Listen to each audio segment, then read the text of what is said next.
emma weni empa so na se ma remfida se wokofi obenya ohenere ade akoma wo yere ankasa na se wabusuafo se de be ya anije bekoso atena efi honomo wono madama ene ye de kase ebrel sa enso na abefo ntentafide so a ye nam so ene ba bia Facebook na Facebook YouTube honi na ye honomo se KOK na dama wotetakirika rumo no streaming nyina wo chinchin fide nyina ede ema yen live na ye akenkanfo a ye je adwa na enwumre he ede kase ne brel eyeme ohene banya akomene mame ajua ahenkra kechi ye beda ne ye hotia wane age aboafo enkra to ye de kase ne nchiremu ebeto awoso enche Midofo a mini hu agro na say die waduane ne da no ayesronko anyo mura ohinere spices abefi aduane de ayesronko ohinere chicken seasoning se wo toto wo chi ana wo ye akokọ nam ho bibia fakakra som froye no ohinere stew seasoning no be manageta jollof no ohinere jollof seasoning ma no hwam ni odew mu odew fried rice no kra die ohinere fried rice seasoning e ma me fredwa frede aponchin kakra no me de ohinere go seasoning na ye asam na ne se mira ohinere seasoning powder ya woni beef shrimp noodles any de keke eka ho anunsu ede aduane ne hwam ne de no ubedie dibio enti obapa ohinere spices abama yen aduane no aye de efrise ne die ne nso aye de ohinere spices edeye e wo dwa hodro mu eto phone for 020-780-5398 and 0244-525908 FDA agi edwedien kratoi atum Arisha yamo wakwa bahede bakasi anu muna afe yanshasiye. Yadi nyamesema ena aishasiye asempaka ejumei ene yadew kwa shasiye edia free mampon area Church of Pentecost na wey eye ministry to othership ena enei wonom akwako piemo ewe ejura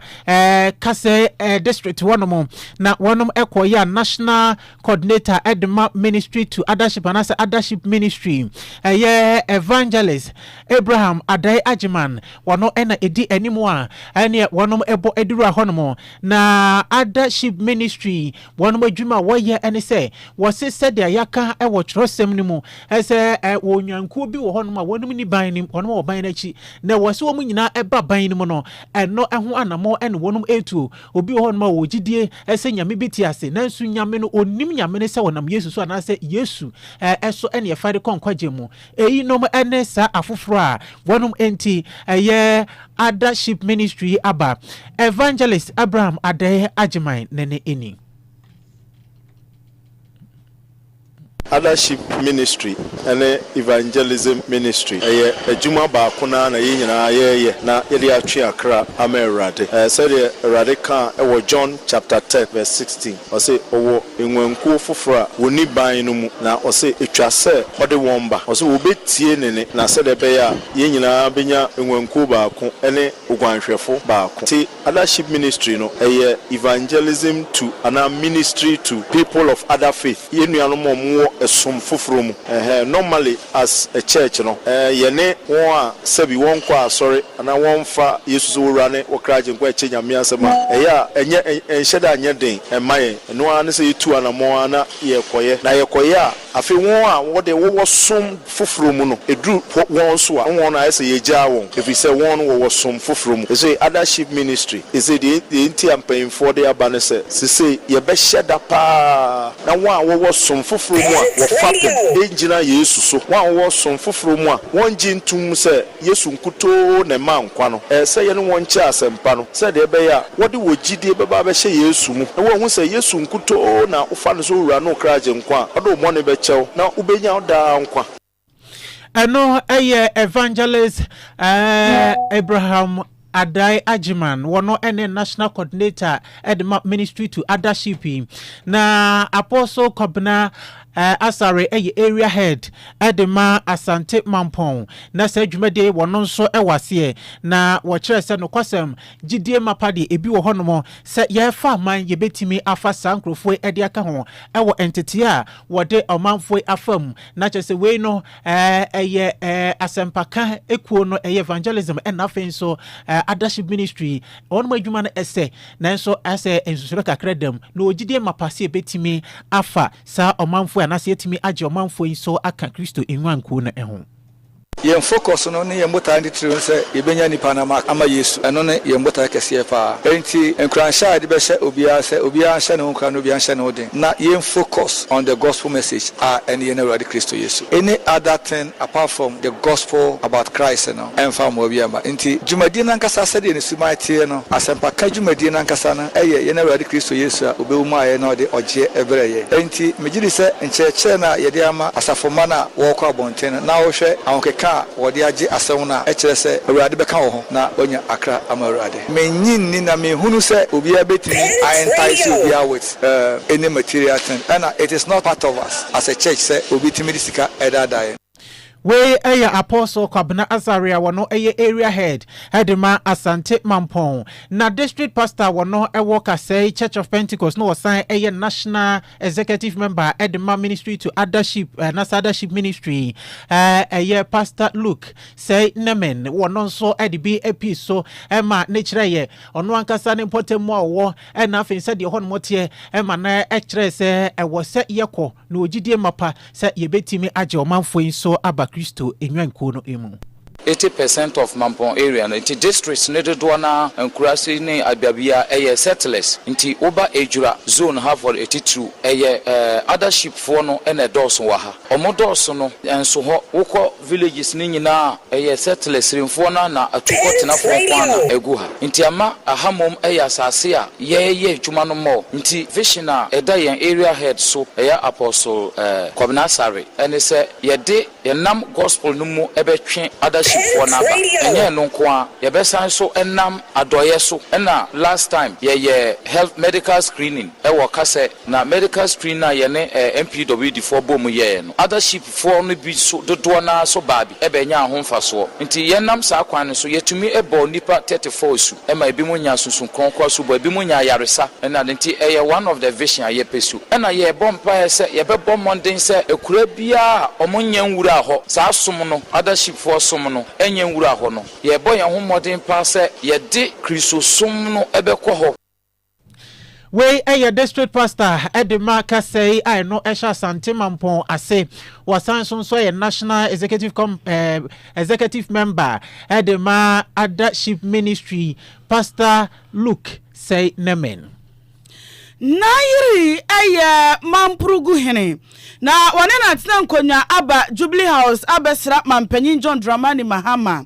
na nkomotwetwe ni mu no ena mampanyin Mahama ehye wo mobose adehia ewo North East eda na koma so pastor obeye mpuntudwuma ama wo mo ni titiro ene se obesi suapon edi ama wo mo na afi no wo makwantempo no so wahye asiesi ama mo nya no nko enema foforo bi a eboa emakuro etumpon no so obeye ama wo. I'm pleased to reaffirm that my government is actively working on the modalities for the establishment of a public university in the northeast region of our country. This is part of our broader effort to ensure equitable access to tertiary education for all our people in all parts of the country, and so that nobody will be left out. Your Royal Majesty, we recognize that development cannot be complete without reliable infrastructure, and that is why we are prioritizing the completion of major roads critical to connectivity and economic activity within the northeast region. And these include the Nalergu Gambaga Waliwali Road, the Wulgu Pasenke Road, the Nasia Kargu Road, the Nalergu Bumpurgu Nakpanduri Road, the Nalergu Bintiri Road, the Tamale Savlugu Waliwali Road, and also the Nakpanduri to Kulungungu Road, which is the northern segment of the eastern corridor. We also will continue and hope to shortly complete the long-delayed Misho Bridge to open up the inaccessible areas, Yagaba and Fumbisi areas. eye mampanyi John Dramani Mahama.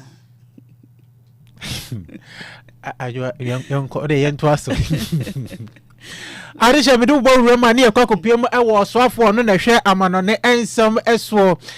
eye ononyafo samo kujeto ablakwa na tenaye na wode abeto ni Facebook ana so abeto edwa akiremu ese enra wone eye ohini bia wono every Nigeria ene ne ho semba beda eye Facebook na Facebook WhatsApp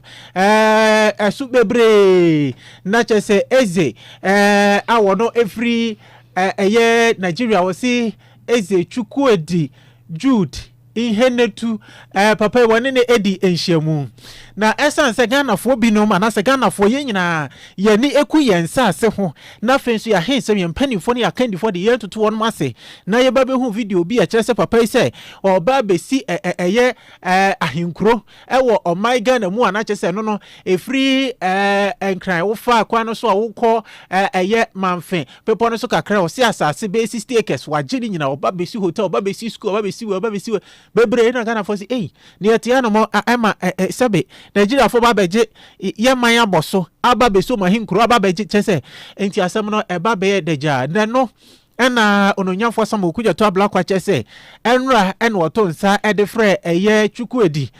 Jude ema ne ba ono so na so ya na so ba ne nan so na oba ye wo hwe eze kasa mu a wasi ono kura asem na ye na sefo onu ne ho kura se o kan sa asem ne brebi atwam wasi asem wo kan afimpino ene edumiensa 2013 emu enti enya enfie polipoli edu enmienu ene ya wo kan sa asem na asase no kura no onya bi kura nto asase no wenya nto asase wenya ntonto ono anka so hu ye no kra na fede aboni pusa na enya no kre se oba besi anase wenya asase oba besi enya de a owa asase bia ewo man mu a oba besi ahenkro bia enti Ghana fo emfenche no na ononyafo kuja to ablakwa eto asese wode to papa yanim ase Ghana fo ya mamre ya ntoto na se ya kandifo ya ntoto womase ye nananom ahemfo ye di omu ni papa enti ya yonkofa ye ne Nigeria fo wo se ye anuanom se obi ni nuatem bia Nigeria Ghana ayonkofa no wo ho wo srada ma yonkofa na eso ente na ma abrante nsu ma me ya de bia betoto Ghana na fensu Nigeria ayonkofa no asekra Ghana eyo man bia ye di ye huni na ya do before ye do bibi man enti se ade bia efa abibre ho anase abifo ho no yesum twetwe enu nti owuro kujeto abla kwanso na mayesem so edito Ghana fo nyina anim eso sere Ghana fo adwobrɛo ma obia nso enkonkopeja asemwe kese bia esanse papa no koni asase oni ajapade bia o Ghana ha oni asase bia wa ha no enti yenkoso na odona eda Ghana na fensu Nigeria entem no entena ho saa na ono ankura ne nkofo so omunim no Nigeria for mo Ghana omani ji o omo se Ghana ya bruchire kase pa omo mpes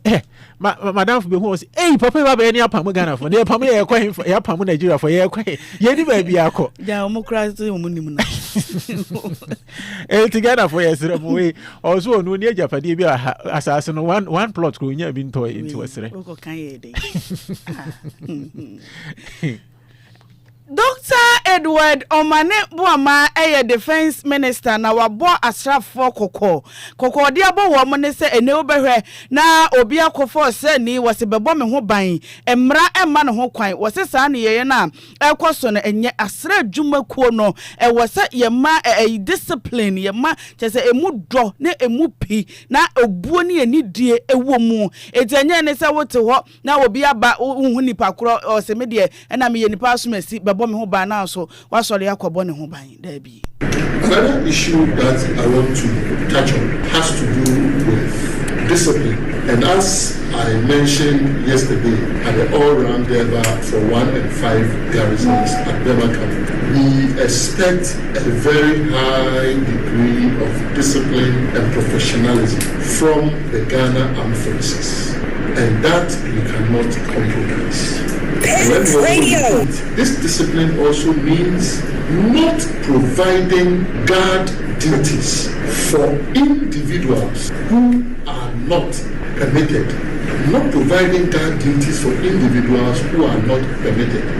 And as we have said, those who provide the guard duties, Pent Radio. 1, those who deployed the people to go and provide the guard duties will also be dealt with. Because most of the time, you do not expect the soldier to be the person who will elect to go and do it. Even though we are also informed that sometimes some soldiers, after close of work, also elect to go and provide some of these duties. It is not part of your job. Dr. Edward Omane Buama eye defense minister. Wɔkyerɛ sɛ yes na asrafo no wɔn mo so te na asrafo adwuma na nyɛ sɛ bɛbɔ onipa bi ankra bi ho ban. Obɛka yɛ nkyɛ bia na bi mu sɛ Samre dia mambofo wɔn mo abato commission chairman no yɛ yɛfiri hɔ no ɔba bɛkyerɛ mu sɛ wei ha entia yɛ masrafo ɛmmɔ civilians ho ban biem enti wɔn nsɛm fata sɛ bɛma ɔsrani abɔ ho ban ya yɛ yɛfiri hɔ enti ɛnoa ɛna wɔsi no. Na omai mwade ba konso so a edi enya galamse ni tuo na afen so fam gudi etu ni basa ene ya ko a yentimi entu asie kane aban na musini edema eye Netherlands me kire ambassador Ghana ambassador no ekogina mo ewo Netherlands no nyamfo Dr. Tony Edu wakasa ede afa eye galamse a ye ko ho wo se bosumi sia do so kra de ma omampani mahama se obetimi etu galamse so sa wo ma che kra dodo bisa ni se kwan ben so se na asrafo ye wo mo ho no asrafo no o ma adwuma na ebi ni sen ka ho bi we de hia ni se beja asrafo eye 2 battalions ye ja o magum na wotwe miensa pe illegal mine na sekalam se ye betu ase o mo sori firi ho a wo kra usuro so besan akọ no mo oru atoni edu wo se ono kra ni nwanwa se empanifo wo no mo edi asrafo dom na ni munnim sa de wi ono nyamfo toni edu. Military can be used for more important things, that is destroying our country. We feed the soldiers, we clothe them, we put them in houses. What for? Why is illegal mining going on? Where is the military? That's what they should do. Our territorial integrity is being attacked. That is what we set up the military for, not for internal security. 2 months ago, I don't know whether it was on Samusa's program or one of our local TV networks, but I said, and I'm happy that my opinion was echoed by Nyaho Tamaklo last week. All you need is to deploy 2 battalions, 1,000 men, supported by 2 platoons of engineers regiment, 30, 1,060 people. And you can flush all these illegal miners out of our forests because they move. At every spot where you clear, you leave 50 men to come there. 3 weeks, that's all you need. And that deployment would ensure that these people leave our waters and our forests alone. They are deployed for 3 weeks. That's all you need, because they wouldn't know that you are moved out. But for the next 3 weeks, you flush them out for 3 weeks, they won't come back. We ononyam for Dr. Tony Edu na chira na adwen kwan yebetima fa so na yebetu galamse ase ewo maimu no eno no. Yet was so na mampanyin John Dramani Mahama ede abetu dwase wono mu a wayi womo so omomo no ma na mamu ntimi nkoyie na point is no na ye mo omufu allowance ne ka a wo yusu no alawa ne de ama na de akotofu ede agum wasitin tontan watwam na ensem ebetu odwana Professor Isaac Dasmani waye nimdini ewosikasem wode nano atu nsem wemu no se enka mampanyin wo bibia anka obeyi dear free na point is no man nka wose o makatue na wo mogie no ene no hwan so kakra wa hu 30% bi na nka wo hwan dear free so dia ma wo mo na so agoba ne se ukote fuwa no uyi free ho dia bibini ehu adwuma ne ye wa hwe ya no afa kwati kwan bi so se ode pefuwa agu ne kem. Nti no just a pay awoje no na swati nti no at least other allowances na awoje bia fuel awodi be adwuma awodi be kwa ba be adwuma ne de na ni nyina no ewo fine say work of president minister bia na panyin bi na so that time no niska di pay awaje na waye adwuma na waje no na so on front of petrol farmer no kese on niska di on tumi ma say be ma adwuma die no so akwakire in attempt say you reduce cost no say ye ma measures no ye ministers moji e bia yemfa ne say 20,000. Nemu nam say sika 7 yeniti no. You be reduce you be any pay via about 5,000. You be about 15,000. And no is more prudent measure to say fully because I to say yes announcement in Baba. Nemu no backward no na nko for find way of almost be find fuel no na one here no mo ma kodo so kwa chen. You hope say reducing. Na enwachi ena Professor Dasmani ebo abanya abaso se abanya yade pa se wo pese yesika ye spend Ghana ye dino nyafu no yetete so na emom ewo se wode niema papa egu akwan mu na ankoye twabutu se aban etu anamon se ohwe se yesika sem ni ade ebeto ya de papa se de be ya oman no betumi agina yi na yesika sem ni ade so etumi agina bra na ohwe announcement na gba na adwendwen bebre na wo ho ekosi se oka appointees ede appointees na wo ka ho asem nti se me fani so be a minister na se utwa ne full allowance ma so what is the next reaction as this ono na di ne sika beto full ade agumu kamu ediako ejuma ediaba na so explanation no enyankoye because we share your categories of government appointees be great se bi obi edi ni juma MMDC CEOs ni adia nti say who twa allow full allowance ma you should be specific na yan fan say bi o na say minister na say bi o koto na so say o ko bebia na ni full allowance no utwa mu no na obe o ni si ni pay o gine no de kwa na so say ebia ebema no coupon na o de Gumana so say ebia ministry no be fuel no akwaba just explanation no and shada nya clever brain Professor Isaac Dasmani eye sikasemu nimdi oye sikasemu akunini mo ne de yoka no so to asum ba me so me de media nka omampani de amene ne ya adwen de omampani ayi afiri ho no mo na san se we ni ye ma omo mienu ni nyina ne ye de ma omo ye ma ofu allowance ne asa atua waka e wo bra Ghana ni a ono ye adwuma no mienu ye adwuma ye tua ye ka ye ka twani bia ne ye de betofu anu ne be fu kra enti wo so de na ye di tua wo no eno ne sew enti su ye no bi na fa what the befa trotra and fa trotro what the befa taxi uber so afa open so afa to fu on the professor wonimu omo wonimu abamu fu na obeka so ni fu nti wa madwuma wa fa kwati kwan bi so na yesika na omampani so betwum aso nti ehwe no areshe mame for ento so na yemo emfenwura mo na some radio scholarship osofo hwe homasi ansem so na otwetwe mo de beto yanim ese enche bia bepiem rahye bidwafo abebobo ho abeje atum no na wotwe wiye na wotwe ene ye wo kina fie hwe ni mo se wo beje ede atum na no na owura Kofi Asare wo ye executive director Edema Africa Education Watch wo se de we enye ensakraye biye ni hono ma de beba ye dada na or say the value is the same ni nyina ene say your scholarship scheme ye wa adehye binum entimi nya so mfaso na ekokodi ankrankra bi botom san say won mo abusuafo won na afofo won manim before na ye ba no dafo na sempanifo won hwe sunti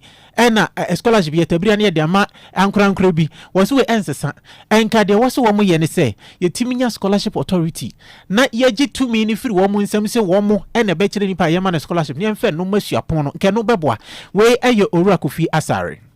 se aban etu anamon se ohwe se yesika sem ni ade I thought that, as promised by the NDC administration, we were going to put in place a legislation to end the cronyism and the politicized distribution of scholarships. So that was a great, promise to support. And so I was happy that the bill was laid. Having reviewed the bill and then our proposals, I see that the two are in abeyance. What we as civil society organizations have envisaged for Ghana in line with global best practice. The public scholarship system, one, that harmonizes all public scholarship programs under one authority. Whether it is GMPC, whether it is Cocoa Board, whether it is Get Fund, under one. And then two, you provide that authority with the legal and institutional framework to work and report to Parliament, subject themselves to the authority of the Auditor General and other horizontal accountability institutions. Third, that the authority remains an authority. They are not an implementing body, but then they award scholarships through the faculties so that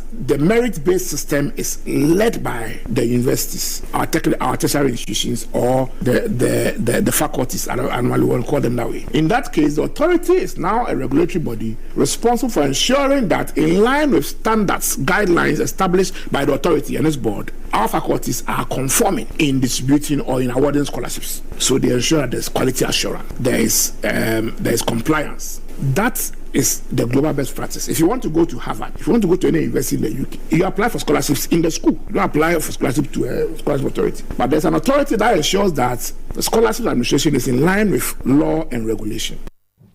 Now we are yana no wode bi eto so kire se sadia wo kire mu na no enka e wo se ye jai to me no e de ema suapon no na ye de scholarship authority ni ba besi wo no mo se mo de mo nhihye mra na nhihye ye de bebo ho bra criteria de be fa obi ese onipa SMS wo se fata se ye ma no eyensi achiba na se ye so na sen no de ekọ kwagentete no ye fa nu ho na ne suapon ye de ma suapon na wo ba be apply wo de be ko suapon na suapon no a kire se nipa qualify and san authority no na chese ankwankwa ese nipa ba ko a wa na wo gigiska wa na wo spend diska no wa na akire de enfenye eye sade a ene na ebinom enya bi wan hwa a obi bia enni anya sorobo a enya de a okotokore be free soro abada we eye owura Kofi Asare. What is being proposed is a scholarships authority, which is a net implementer of scholarships. The public scholarship authority will determine who gets scholarship. The biggest issue about scholarships is who gets scholarship. Forget about the whole bill. It's about who gets scholarship. So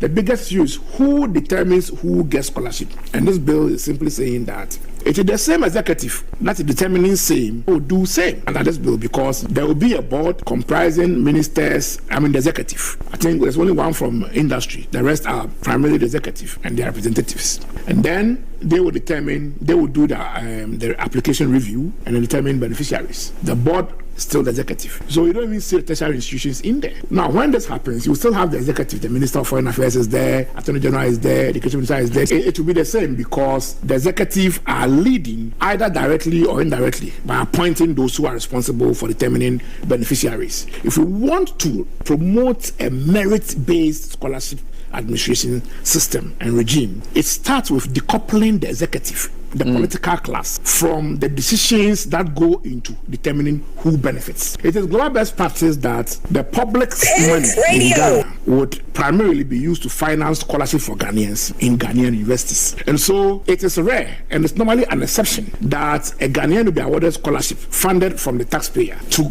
pursue a program that is being run by an accredited public institution in Ghana abroad. Aniye Owura Kofi Asare wano eye executive director Edema Africa Education Watch ano wano ene enayete no. Oswafo oshe enwomesia wonsem so yera Harina Idris ede ato National Teaching Council anim say licensure exam say ya na won mom kwaje ntete ewo teacher trainee mu wi a wo mo tworo no enkebe ya wo mo enfa ne manwu akwam no mu enyimfiri ho enkosi 30th August no nanso hwe bie wo ho no ma tworo wie nanso panyina wada Pre-Tertiary Education Association of Ghana omonkrabata ewo bono mantem Owura Kwame Nkrumah ede na no atu sansem bia wo kire se yifiri ho kura sade a emwa na emom so omokwaje ntete ne wi anka so hwe na wo motworo ewo suku mu ho ansa na omapia bonten no yemfa enka ho nti wo mpia bonten no na okuta ne license. Sega example ka pisa babaze ewo mangana mu yaka mwasema babesi enroya minister so de ebachumu initially no na ye issue ayewo hunte na ye ni any proper curriculum bia asese for no additional balance sega example no ati oboko tire bi na mo bana bi ma ko yo sese for no mo ho modern e ka mwasema MSc slide and specialization bia usi aye no ho kana ye so ade afa kana yo general and so additional ho ye so afa and ko kuramo the forms we are ebe kwa kusikia nwa yewa Harina Idris haye Minister for Education ama NCC for say na azuma but we want to die so the 30th August of organize the last Lanceza exam at NCC now uchi den komodie no ye mu ebe mo suko ekwachi like I say enya ge say Lanceza exam no ye so mo tin teacher area NCC now mo direct to say NCC ade College of Education no no mo for no go kwampa omoba integrity and akomodu be set curriculum at a for who teachers about what College of Education and universities no omo be aso ha mbekro no omo mpa condition mo fighting and the even school no say university say College of Education and any other institution there or the radio no don't fear about change obedient certificate no so actually and say that no Pre Tertiary Education Association of Ghana fa ewo bro mantemu bano deni eye ora Kwame Nkrumah ye ko wie kase no ewo eye Senegal won ma hinkro Dakar emu na asem no ene say wonom eye theater eno hon ma na chese ye betimi akase eye cultural center anase biaya wonom amamre eho abakosem ne egu no opania wono eda no ewo honom eye Sydney for gwenye wode krata ba ye no memorandum memo eno wode eba enano adwuada no na memo no wode ba ye nyina ne se wono mamamre nti wo pese wono eda wono mamamre di enti mo amoye adwuma ewo amamre aso ye hono mu ni nyina no ye mpese obekwa akoshe abef week anabesha week bia fa wankasa otirimi fa bra adwuma afe makeup ya di twi ha na ya de fa ha eno so dabi se ye bewu se wo ye adwuma wa amamre fie na ba bi a wo hye no wo kire eye Senegal fo amamre ene wonom abakosem nti se wo be makeup be kwakwa ye wanim na ne wo bete polish dabi fa wo de ya media ma se de wo bobrete ne fa ne sa fa bra na memo na ye adwuma da krope efri juada no ene adwada no etwa mu no anwumire na no manfo te o manu gu ne so wo se omo se papa yi ase o wadwemboni bi pa wo ma ho ne titiro ye ma wo se o wadwemboni pa titiro o se opese wodane ema identity se ya ema won musutie no opese wo hu ema birim se bio wonom esu ne se de wo motie enu nti no wa hyeda de sa memo ya ba ade chi ye brada no sitintonta ye memo no matwe asan anya adwuma bi na BBC for sere o say memo na ye adwuma da krope esanse na asem na no wo hye adwa ya ka se ma memfa broni trimi na se wig men shibi afi makeup men twibi eyelashes here mo hye na tenti nails nyina men shibi afi enkudi obetimi asra na no kra nya brofo de ye be ma o we de etuntum na ba be kokko ibi Coca-Cola ebe ye eye say ejina de nti awo wo so mamamre nti na ba bi o mu ye adwuma no te say eye cultural theater honomo ene de zenga boni bi ani sa wo ho adwa wo nsha we go nti witiri no said ye tie ne sa amamre fie mi amamre fie te senka ye ntentekua na nka bebo no obontekua no sa wa chichiro de ne fefe no wachimai yere enti memo na ye adwuma da krope adwuma no nkwa de aka ni nyina obubugu we ntimi kra mfa nya adwuma arisha kase ni nyina asi na yenhwe dia edi emu akotini bie yekopie mo ewo Mampon area Kase district honomo na Addership ministry wonom akwakopia wode o manfo kofa ntetie mu okofa honomo ekotwe akra hodo de ma Awurade Yesu Kristo enam eye Addership ministry eso Mampanyin John Dramani Mahama ashe adeshi omo North East bose empuntujuma de obema na buo muso Sanso eno oswafo a wonne na hwe eye Bambo Samson Michel Defense Minister no nyamfo ma ne bo amache se enya asrafo adwuma se wono bekọ akọbọ ankrankra bi ho ban Dr. Tony Edo Segalam se asituo no eye asrafo adwuma Wachese chukwueze waka so obesi eye abankese wo mai mu no wonmo wase wonu ne ho asase no kro ni bi eti Ghana for srada mo fa ne bone nche no na mo ne ayonkofo amuwo anase Ghana Nigeria wo no ye nto asesa ensembi ka we ho ena nwumre yetena se na yede so mo se no numpai mu kase ewo Pent Radio 100.1 ena CPS ne kwama ohenere spices na fe so ohenere non dairy pardon mock se nei wonom ababa so yase no so makoma konwotwe ena wode ababa boaye wo pese obi aduane eye dedede na ye kama eno nti ena wode ebaye nti ya no anya bi ede agu ofie ene wabusuani bi wadamfo bi woni o man Ghana mu na so wabruchire ana wo Ghana ha na nso ba bi o wono Pent Radio from am ye nduru hono mu a no aka chense wa befo ententan so wokọ www.streamer.com na nsa betimi aka obehu se radio station go bebre onya search Pent Radio a na nsa ebetimi aka no ano ne dem ene se ke okay ene tena technical room on mo stream ede emayen ye akenkan fo nso a ye je breaking come out ayeme ohene banya akomene mame ajua ahenkra kechiri ye de wasi nyame yadom a